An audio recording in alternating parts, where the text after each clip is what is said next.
Olá, bem-vindos ao segundo programa de turismo da TV Faixa. Nosso entrevistado de hoje é o Gilson Fumaça, 38 anos, nascido e criado na favela Santa Marta. Ele é guia de turismo, agente de viagens, agente hoteleiro, empreendedor, produtor cultural e também universitário. Gilson, muito obrigado pela sua presença hoje. Gilson, o nosso papo hoje é sobre turismo de favela. Você é o proprietário do primeiro hostel do Favela Santa Marta, Casa dos Relógios. Como surgiu essas ideias de um hostel na favela e, acima de tudo, tornar-se um empresário? Então, obrigado pelo convite, boa tarde, obrigado pelo convite, obrigado mesmo. Na verdade, eu trabalhava com diversas profissões. Em 2010, vai para o Santa Marta um projeto do governo do estado, chamado Rio Top Tour. E o objetivo do projeto era fazer com que os moradores se capacitassem e desenvolvessem essa atividade voltada para o turismo, para o turista. Idealizado pela antropóloga Mônica Rodrigues, que trabalhava no governo na época. Então, existe a oportunidade dos moradores se capacitarem. A gente fez um curso de monitor local, isso em 2010, e os moradores que tivessem o ensino médio concluído tinham a possibilidade de participar do processo seletivo para o Colégio Estadual Antônio Prado Júnior, que fica na Praça da Bandeira, que é o primeiro colégio, é o único colégio no Rio de Janeiro que é gratuito, e um curso técnico em turismo, que era guia de turismo, hotelaria, agência e básico. Então, em 2011 eu fui estudar no colégio, fiz o módulo básico, o módulo guia, em 2012 o módulo agência e o módulo hotelaria. E todos esses módulos você tinha que montar um produto final. O básico, eu montei um roteiro no Santa Marta, que é o roteiro que a gente sempre fez. No guiamento no Rio de Janeiro. Incluiu o Santa Marta também no roteiro. O agenciamento era você agenciar um pacote de viagens. E o hoteleiro era você montar um meio de hospedagem, qualquer que seja, para apresentar. Então eu montei um hostel no papel e minha casa é uma casa que são 3 andares. E eu falei, pô, vem aí Copa das Confederações, vem aí Jornada Mundial da Juventude, vem Copa do Mundo, depois vem as Olimpíadas. Vamos tentar achar os caminhos, ver se a gente consegue funcionar esse hostel. E aí eu conheci o pessoal da IESEC, trabalhando com turismo, fazendo tour na favela. E o pessoal falou que recebia muito intercambista no Rio de Janeiro e que tinha a possibilidade de escrever o Santa Marta, num quarto, a minha casa, nesse projeto. Eu me inscrevi. E tinha um quarto que meu irmão alugava, tipo, R$180 ou R$220, entre 180 e 220 reais. E aí eu consegui transformar esse quarto, botar 2 beliches, um quarto tinha banheiro privativo, botei piso, pintei bonitinho, consegui alugar o quarto por quase 10 vezes mais o valor que meu irmão alugava. Então a gente percebeu, entendeu que isso estava certo e eu fui me inspirar e procurar onde tinha esses meios de hospedagens, onde já existiam, buscar inspirações. Então, fui na favela do Vidigal, que é uma favela que existe muito turismo, muito turista morando, se hospedando, tem vários hostels. Fui na Babilônia, tipo a Mangueira, conheci um pessoal que fazia um curso também de guia de turismo. Fui me entrando no meio do mundo do turismo e surgiu a ideia de fazer o hostel, e aí eu vou botar que nome? Pensei, vou botar hostel Favela Santa Marta, as pessoas lá no Japão, pô, e Santa Marta é onde? Não sei. Eu vou botar Casa dos Relógios, as pessoas vão pensar, Casa dos Relógios é onde? Não sei. E aí eu juntei hostel Favela Santa Marta, Casa dos Relógios, porque minha mãe tem uma coleção de mais de 300 relógios dentro de casa, e o hostel faz parte do...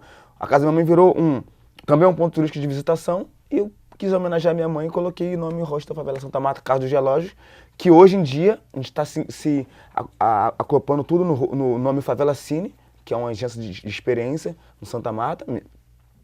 E a gente está transformando todas as experiências, tanto churrasco na laje, oficina de pipa, oficina de percussão, a hospedagem, todos os produtos do Favela Cine.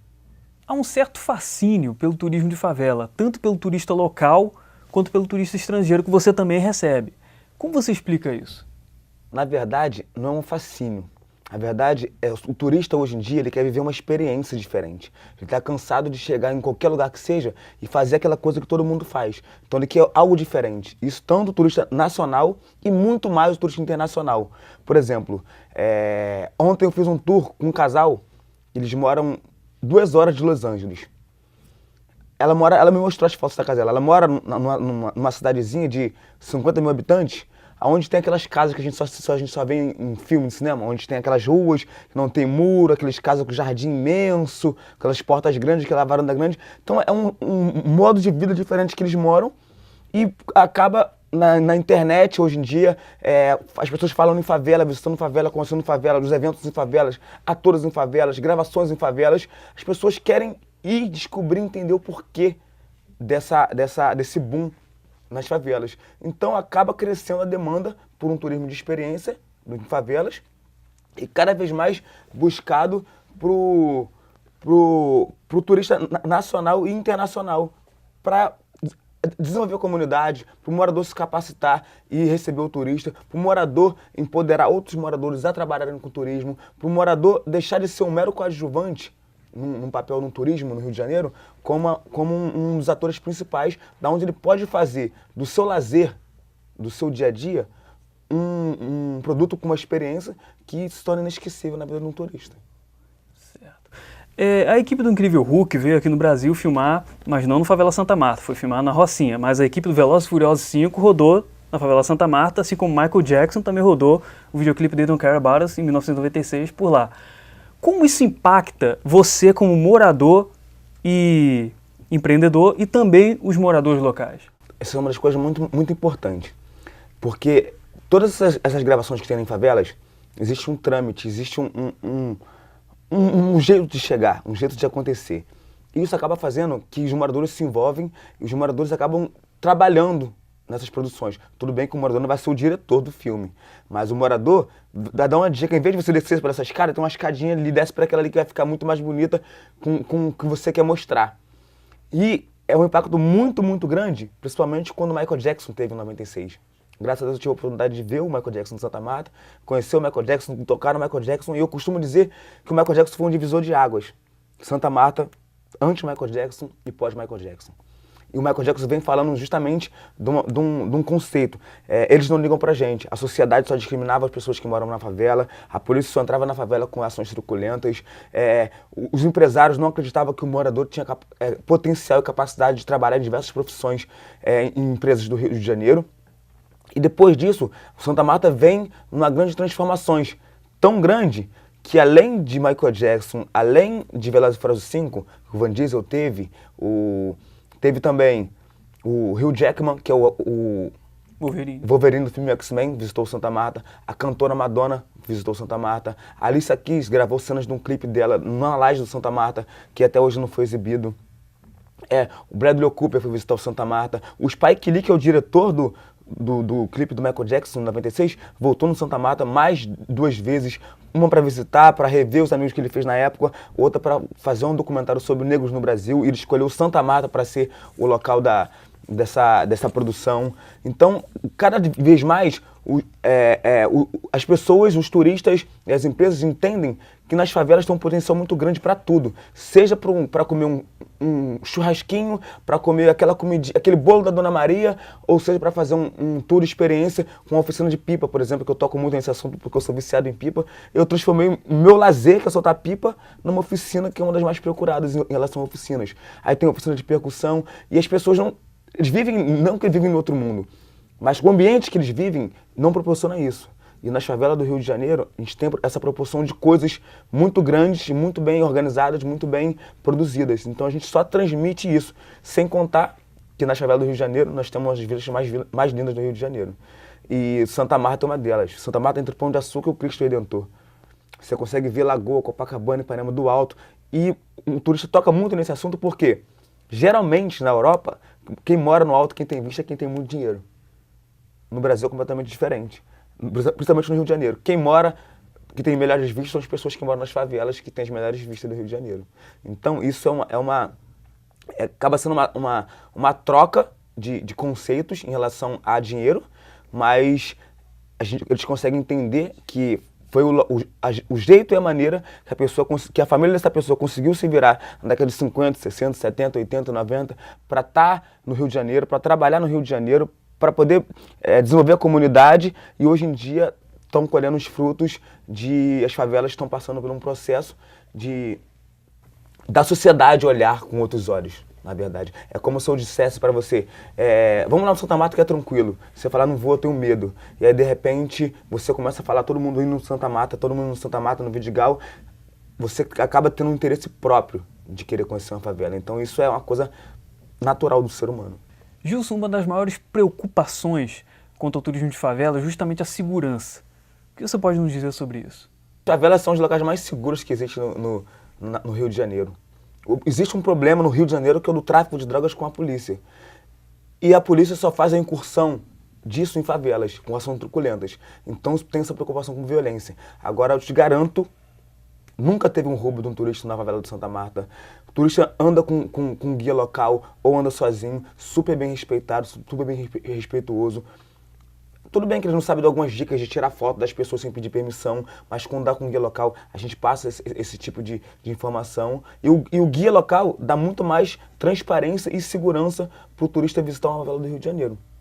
E com esse assunto, que eu não gosto de falar muito, que esse é um assunto muito complexo, mas com as UPPs em 2008, quando lançou o UPP e Santa Marta foi a primeira favela pacificada, foi como se agora as favelas têm voz, agora você pode ir, agora você pode frequentar. Não, sempre pôde, sempre frequentou, sempre aconteceu. O Michael Jackson esteve lá em 96, onde a prefeitura, o governo do estado, a polícia não aconselhou, falou para não ir, para não ir, para não ir. O Spike Lee esteve lá antes, entendeu como que era a favela, como que funcionava, entendia porque tinha esse paradigma entre favela e asfalto e falou, não, eu vou fazer na favela.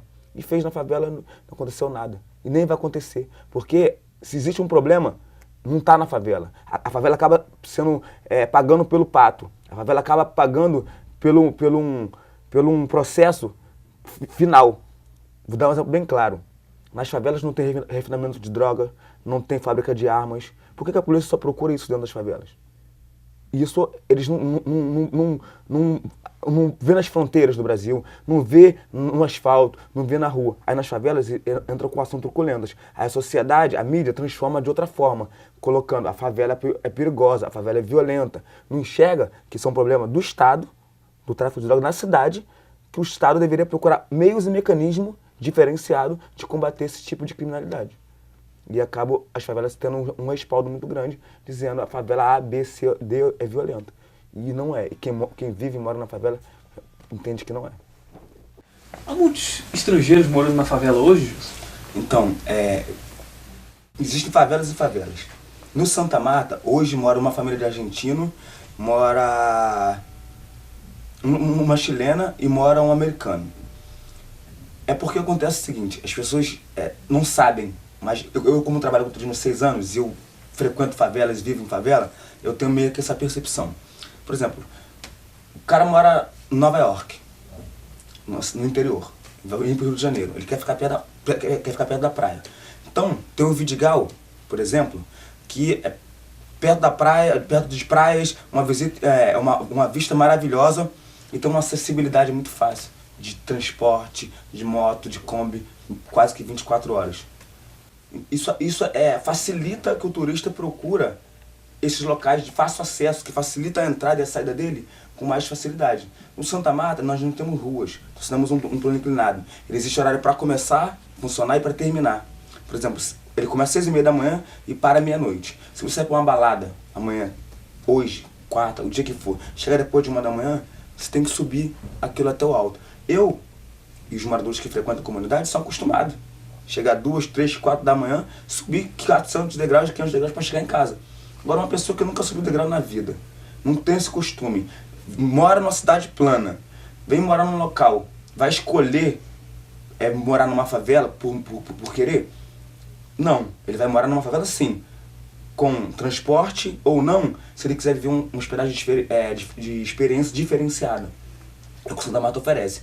Todo mundo que chega no Santa Marta para se hospedar no hostel sabe de tudo. Sabe o horário do funcionamento do bondinho, sabe que o hostel não tem uma recepção, sabe que tem uma cozinha que ele pode usar 24 horas, sabe que que o Uber está em sucesso agora no Rio de Janeiro, que se ele quisesse de madrugada dar a volta por outro caminho, chegar em cima e descer 100 e pouquinhos degraus, é mais fácil. Então ele tem meio umas dicas que só quem mora nos locais sabe.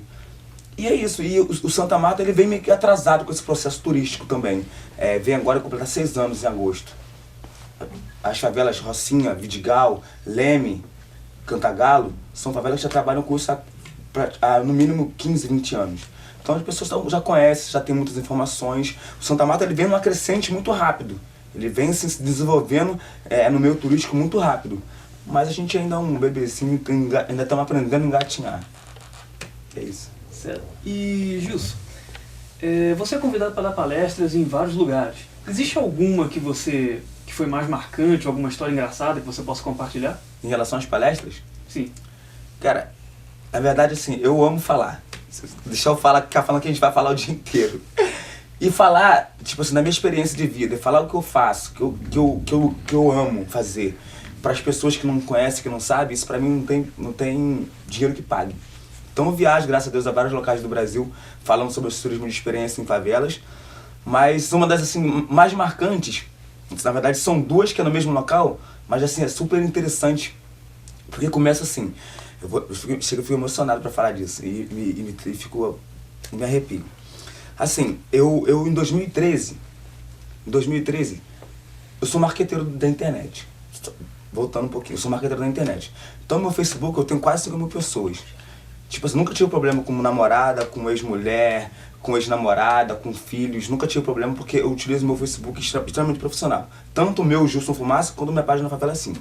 Então tem de hora da madrugada que eu tô em casa, que além disso tudo eu sou imperativo. Tô lá assim, morrendo de sono, mas não consigo dormir. Em vez de eu ficar perturbando, reclamando que eu vou dormir, não. Pego um texto que eu tenho, vou em vários grupos de Facebook, olho, investigo um pouquinho, ela manda mensagem. Se eu puder publicar na timeline, eu publico. Deixo o bolo lá. E faço isso há muito tempo. Em 2013 eu fiz isso num grupo de turismo de Caxias do Sul. Na mesma hora, isso era de madrugada, na mesma hora, dos integrantes me mandou mensagem, solicitação de amizade, e marcou na publicação deles: Gilson, esse grupo vai pro Rio, entra em contato com eles. Na mesma hora eu fui lá para esse grupinho, publiquei no comentário deles o texto imenso lá. E aí começou-se um processo de investigação dessas pessoas. Quem era o Gilson Fumaça, quem era o Favela Cine, se eu era guia da cidade do Rio de Janeiro mesmo, se eu tinha carteirinha de guia. E eu fui fazendo isso, não no mesmo dia, né? Mas assim, ao longo de quase um mês, uns 20 e poucos dias. Assim, com maior natureza, maior espontaneidade, normal. Perguntando, também não perguntando, tô respondendo super tranquilo. Depois eu descobri que era a faculdade da Universidade de Caxias do Sul, que estava vindo para o Rio de Janeiro, uma turma com 17 alunos e um professor, para ficar 3 dias no Rio de Janeiro, e eles queriam uma coisa diferente. Aí juntou o útil ao agradável. E aí eu descobri que eles estavam investigando, porque eles queriam botar o tour da favela de Santa Marta no roteiro deles, como oficial da UCS, nessa visita do Rio de Janeiro, mas que queria saber se era real, se existia, se era de verdade, se era seguro. Essa é uma das primeiras perguntas que eles fazem. E eu passei toda a segurança e eles vieram. E eles vieram no dia 4, não esqueça isso nunca, dia 4 de agosto de 2013, um domingo ensolarado, lindo, calorzão no Rio de Janeiro. Então eles chegaram, mas combinamos 10 horas da manhã no hotel em Copacabana. Avisei que eu não tinha transporte, que eu não pegava, eu não tinha transporte para levar até o Santa Marta, mas que era muito fácil pegar um táxi, 4 pessoas, não dava 20 reais na época, não dá 5 reais para cada um, que eu tava lá para ajudar a organizar isso. Então combinamos 9 horas na porta do hotel. O guia chega meia hora antes, né? Então 8h30 eu já tava lá, tomei um suquinho, fiquei por a região, quando houve a movimentação no saguão do hotel, fui lá, falei com o recepcionista, falei com o concierge e tal, o professor desceu, se apresentou. Chegou a turma, fomos botando cada 4 táxis, um grupinho. Fomos pro Santa Marta. Na pracinha me apresentei eles, nós se apresentamos, começamos a fazer o tour. Era o professor mais 16 alunos que foram fazer a visita. 16 pessoas, eram 3 homens e 13 mulheres.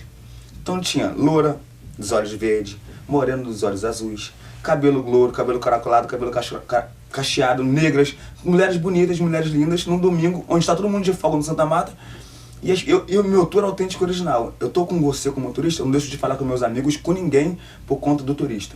Até porque eu tô lá todo dia, falo, beleza, tudo bem, eu vou parar pra ficar conversando, mas beleza, oi, bom dia, boa tarde, boa noite, beleza, tudo bem, como é que tá? Oi, fulano, Bertano, tiver que ajudar a senhora a carregar uma bolsa de compra, eu vou ajudar no percurso.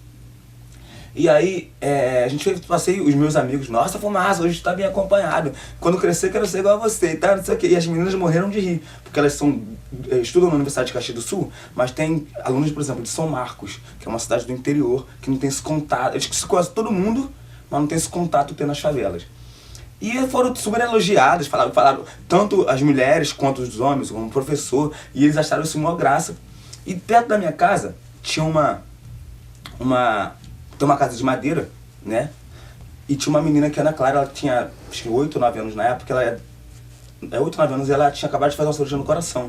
Ela estava de recuperação, então ela ficava na janela de casa. Um barraquinho de madeira, a parede meio tortinha, E todo mundo que passou, eu passei primeiro, bom dia, Gilson Fumaça, tudo bem? Primeiramente, bom dia, é uma frase que eu uso com as crianças lá antes de falar. Primeiramente, bom dia. Aí cada uma pessoa que veio atrás de mim, ela veio falando uma característica de uma pessoa. Aí falou pra uma, nossa, que olhos lindos, parece azul da cor da piscina. Para a loura, nossa, cabelo não sei o que, foi falando, eu não sabia. Fui na minha casa, fui no bar do Zequinha, tô no bar do Zequinha, que era tô com almoço, a gente lá almoçando, acabou o almoço, fui pagar o Zequinha, que tava com o pacote incluído, fui pagar o Zequinha, eu tô falando com o Zequinha assim, o Zequinha tá olhando pro lado, tô falando com o Zequinha, quando o Zequinha olhando pro lado, peguei, botei o dinheiro no bolso, olhei pro lado, assim, olhei pra trás.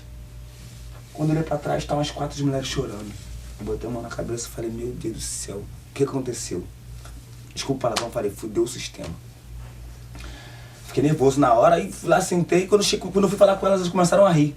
Não entendi nada. E aí nisso, elas me contaram, Gilson, a gente nunca foi tão bem recebido numa favela, gostei muito e tal, não sei o quê.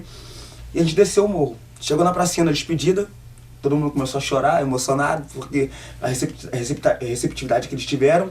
E cada um pegou um táxi para ir embora pro hotel. Essas 3 meninas que estavam mais chorando foram com o professor pro hotel. E aí eles foram no táxi conversando, professor, a gente tem que dar um jeito de levar o Gilson para Caxias do Sul. O professor, tá bom, vamos conversar isso depois. O professor ficou na saguão do hotel, esperando os alunos voltarem. Chegou o segundo táxi. Professor, a gente precisa dar um jeito de levar o Gilson para Caxias do Sul. Chegou o terceiro táxi. Professor, a gente teve uma ideia genial. Vamos fazer um evento lá e vamos levar o Gilson para Caxias do Sul. O professor falou, vocês combinaram alguma coisa? Ele falou, não, porque as meninas, a Jéssica e a Ide comentaram sobre o primeiro táxi. O segundo táxi chegou falando a mesma coisa, eu não estava no táxi. Vocês chegaram falando a mesma coisa, só pode chegar o próximo táxi e falar a mesma coisa. Chegou o mesmo táxi, tudo a mesma coisa. E aí, deram um jeito, foi a minha primeira palestra longe do Rio de Janeiro. Fui na UCS de Caxias do Sul na UCS de Caxias do Sul. E na UCS de Caxias do Sul, eu falei, pô, já tô no Sul, vou ficar lá mais eles me deram 4 dias de hospedagem e passagem aérea e de volta. Falei, vou ficar mais uns 3 dias lá pra conhecer a cidade. Lá, eu descobri que tinha o Festoris, que era o Festival de Turismo de Gramado. Eu nunca tinha ouvido nem falar. Arrumaram o ingresso pra mim, fui pro Festoris de Gramado, fiz lá meu network, dando panfleto, falando, conversando, explicando. No domingo, que foi um encerramento, e não era pra estar, já era pra estar na farra com os amigos, eu falei, não, vou lá pro Festoris. No Festoris, eles falando lá de mim, comentando e tal, conheceu o ex-secretário de Turismo, Cláudio Magnavita, lá, e aí ele falou com uma pessoa, no encerramento, na coletiva de imprensa lá, o mais jornalista, blogueiro, eu não podia entrar, tava com o Magnavita, eu entrei, ninguém me perguntou carteirinha, credencial, não pediu nada. A dona do evento, aí um dono do evento falou do número, como é que foi, a outra pessoa falou também, aí a outra, que é a Marta, chegou para falar assim, gente, já falaram de números, já falaram dos próximos eventos, já falaram do sucesso que foi, mas o Festival de Turismo de Gramado não faria sucesso se não fossem iniciativas como o do Gilson Fumaça, quando ela falou meu nome, eu me tremi todinho, como o Gilson Fumaça, que veio lá do Rio de Janeiro para falar sobre o turismo de favelas, um mercado novo que está crescendo. Eu não vou falar mais não. Gilson, por favor, vem aqui, por favor, fala pro pessoal. Nossa, eu me tremi igual vara verde. Mas eu fui lá, sabia que eu não tinha muito tempo, com 2, 3 minutos, resumi um pouquinho da história que era. Falei, saiu de mais de 50 blogs naquele ano, em 2013. Aí em 2014 eu não fui pra viagem pra lá, pra Caxias do Sul. Em 2015 eu queria ir, falei, pô, vai lá pra Caxias do Sul, como é que eu vou fazer o quê? Eu tenho que gastar dinheiro, ficar uma semana sem trabalhar. Mandei e-mail pra eles, fui convidado pela Barra do Rio Grande do Sul para ser um dos palestrantes do Festival de Turismo de Gramado em 2015. E nesse 2015 foi muito engraçado também, que era pra eu ter vindo embora. Só que eu fui na casa de um amigo, que ele morava próximo, pra rever os amigos que já tinham ido. Quando eu cheguei lá, cara, tinha um fly imenso. Amanhã a aula com o Mário Beni. Olhei e falei, Mário Beni, tipo assim, é o deus do turismo, né? Eu tô fazendo faculdade de turismo e minha postura só falava de Mário Beni, segundo Beni isso, tal, segundo Beni isso, segundo Beni aquilo. Aí eu falei, Mário Beni, falei, pô, esse cara ainda existe? Aí ele falou, mas você nunca ouviu falar Mário Beni? Não, falei, não. Não, falei, já ouvi falar, meu postura só fala no Mário Beni. Cara, esse é um cara, o deus do turismo, ele é isso, aquilo, outro, vai dar aula amanhã aqui. Falei, cancela meu voo, vou assistir a aula do Mário Beni. Cancelei o voo, troquei o voo, dormi na cidade mesmo, na casa de outro amigo de lá. No outro dia de manhã, cheguei para assistir a aula do Mário Beni. Falei, caralho, tô na aula com o Mário Beni. Foi uma das histórias assim, muito emocionantes que eu gosto muito de falar. E quais os principais desafios para você desenvolver seu trabalho na favela? Os principais desafios Na verdade, é o mercado de turismo que existe no Rio de Janeiro.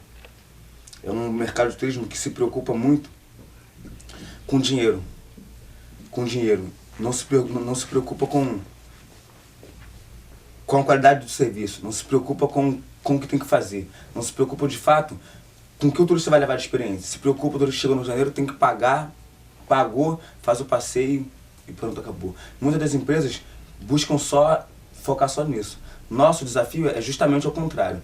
É fazer com que o turista também pague a gente, mas que ele conheça o nosso trabalho, que ele entenda de fato que os moradores da favela vêm cada dia mais se capacitando e desenvolvendo atividade voltada para o turista, aonde a gente busca o desenvolvimento da favela, da comunidade. Esse é o nosso principal desafio.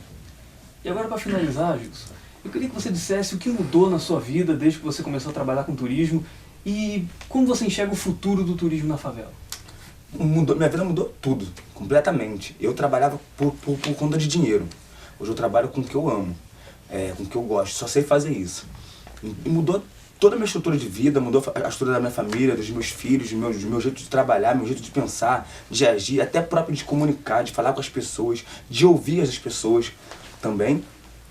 E o nosso maior desafio nas favelas é cada vez mais consolidar isso como um destino turístico nacional e internacional, fazer com que os moradores cada vez mais se capacitem para atender o turista e que o turista entenda que nas favelas do Rio de Janeiro a questão da violência é o assunto que menos importa, porque não existe violência interna da gente de ter um roubo, de ter algum problema que ele possa ocasionar alguma coisa grave. Existem mecanismos e processos que estão em desenvolvimento que buscam cada vez mais a qualidade do serviço e cada dia que passa, o morador da favela, o empreendedor da favela busca mostrar isso da forma mais autêntica e original. Gilson, você quer deixar algum recado? Eu gostaria deixar bem claro que os turistas, tanto nacional quanto internacional, eles podem procurar os empreendedores de turismo em favela do Rio de Janeiro, que com certeza eles terão experiências para a vida inteira. Sejam todos bem-vindos. Gilson, agradecemos a sua presença. E esse foi mais um programa de turismo da TV Faixa. Até a próxima.